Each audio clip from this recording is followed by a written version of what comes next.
The morning they escorted Owen Mercer out of the building, no one expected the company to begin falling apart before the month was over. They believed they were replacing an ordinary middle manager with someone born into power, someone carrying the chairman's famous last name. They saw a single father carrying a worn backpack instead of an expensive briefcase, and they mistook humility for weakness. But what they failed to notice was that Owen wasn't the man holding the company back. He was the quiet foundation holding everything together. 3 weeks after he disappeared from those office halls, deadlines were missed, million-dollar clients walked away, employees started resigning one after another, and the business everyone believed was untouchable began collapsing faster than anyone could explain.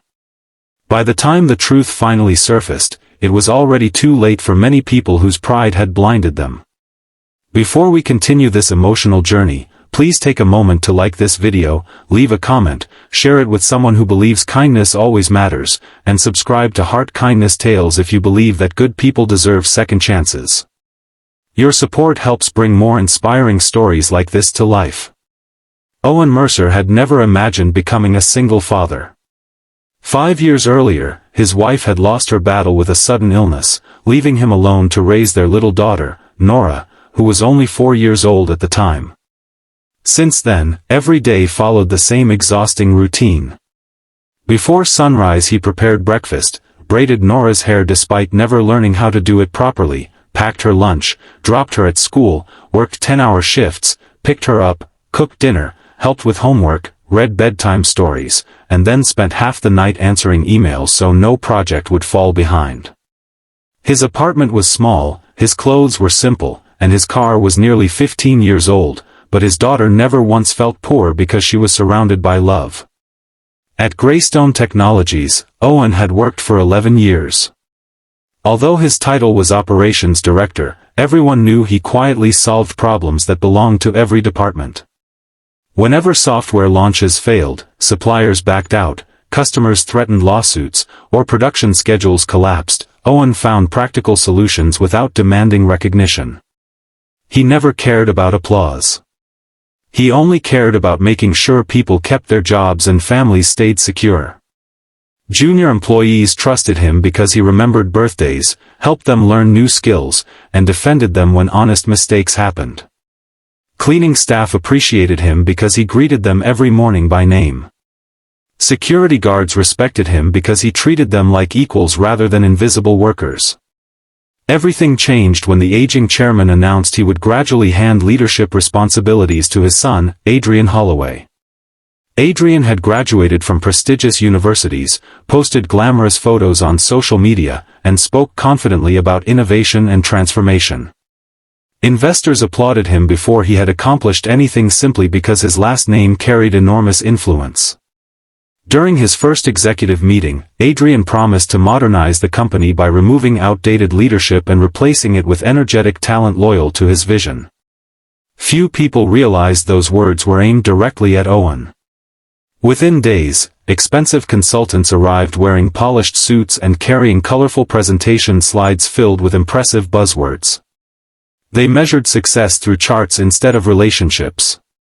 They noticed Owen's modest appearance, his refusal to play office politics, and the photographs of his daughter covering his desk. To them, he looked ordinary. They never bothered studying the years of trust he had built with employees, suppliers, and clients. The official announcement came on an ordinary Tuesday afternoon. Owen was thanked for his years of service and informed that the company required fresh leadership.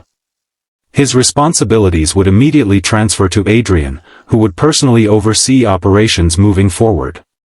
Human Resources handed Owen a carefully prepared envelope while avoiding eye contact. Some employees lowered their heads because they felt powerless. Others assumed the company knew what it was doing.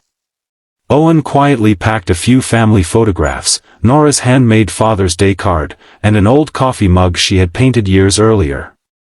Before leaving, he smiled gently at everyone and wished them success. There was no anger, no shouting, and no attempt to embarrass anyone. His dignity made the farewell even more heartbreaking. That evening, Nora noticed her father was unusually quiet while cooking pasta. She asked whether he had a difficult day at work. Owen smiled, hugged her tightly, and simply said that sometimes life closes one door so another can open. Although he spoke calmly, he secretly wondered how he would pay rent after unemployment benefits ended.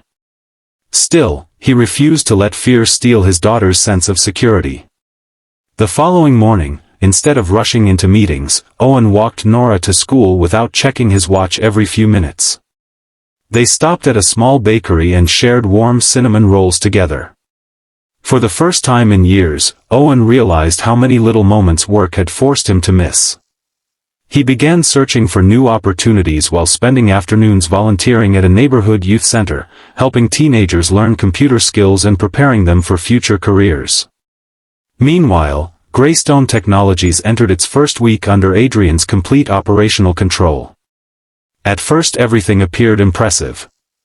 New branding decorated the hallways. Expensive office renovations began. Consultants organized endless meetings discussing strategy, vision, and corporate image. Yet beneath the polished surface, practical knowledge started disappearing. Experienced supervisors became frustrated because their warnings were ignored. Vendors who had trusted Owen personally found themselves speaking to assistants who knew nothing about long-standing agreements. Loyal customers waited days for responses that Owen would have handled within minutes. During the second week, production delays spread across multiple departments. Adrian blamed employees for lacking commitment. Instead of listening, he demanded longer working hours. Morale dropped rapidly. 3 senior engineers resigned within days, explaining they no longer recognized the company culture they once loved. Customer complaints doubled.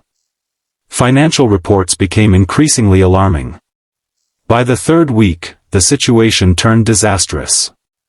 A major international client canceled a multi-million-dollar contract after repeated delivery failures.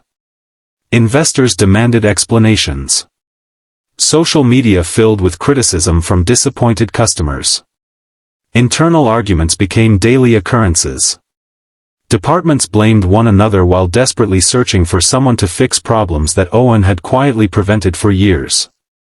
Only then did the chairman begin reviewing reports more carefully. Hidden inside countless documents was one undeniable truth. Nearly every successful recovery plan over the previous decade had carried Owen's recommendations. Every major client relationship depended heavily on his personal trust.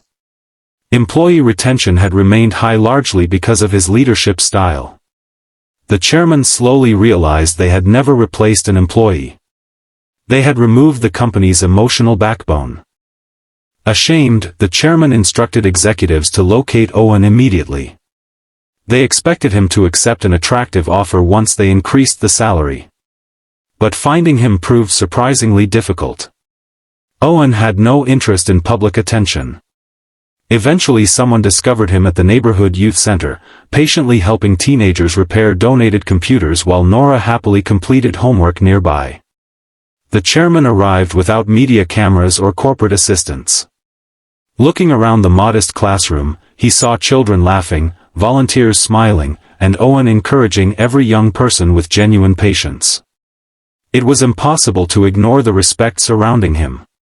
This was leadership without titles. The chairman apologized sincerely. He admitted allowing pride and family loyalty to cloud his judgment. He confessed the company was struggling badly and needed Owen back. Owen listened quietly without interrupting. He held no bitterness. Yet before answering, he looked toward Nora, who was coloring at a nearby table with complete trust that her father would always choose what mattered most. Owen explained that losing his position had unexpectedly given him precious time with his daughter and reminded him that success meant more than promotions. If he returned, things had to change permanently. Employees deserved respect instead of fear.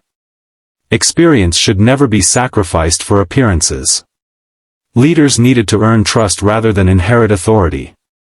Families should never become invisible because of endless overtime. The chairman agreed to every condition without hesitation because he finally understood the true cost of ignoring character. When Owen returned to Greystone Technologies, there were no grand celebrations or flashy speeches. He simply walked through the familiar entrance carrying the same old backpack. Employees who had felt hopeless quietly smiled. Some even wiped away tears. They knew help had arrived.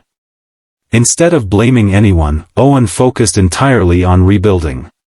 He personally called disappointed clients, accepted responsibility on behalf of the company, and created honest recovery plans. He met every department individually, asking employees what obstacles they faced instead of telling them what they had done wrong. He invited former staff members to return, promising a healthier workplace built on mutual respect. Little by little, confidence returned. Adrian also experienced his own painful lesson.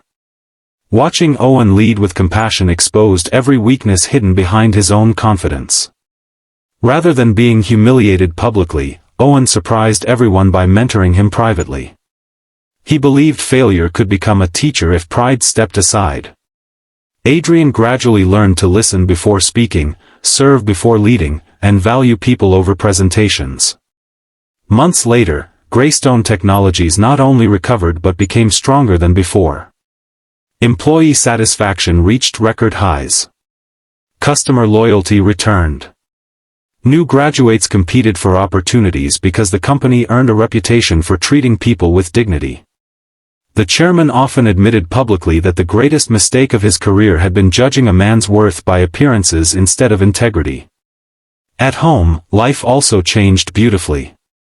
Owen never again allowed work to consume every evening.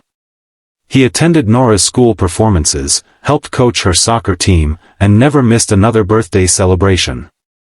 The little girl who once feared losing her father to endless work now grew up watching him become the kind of leader who never sacrificed kindness for success.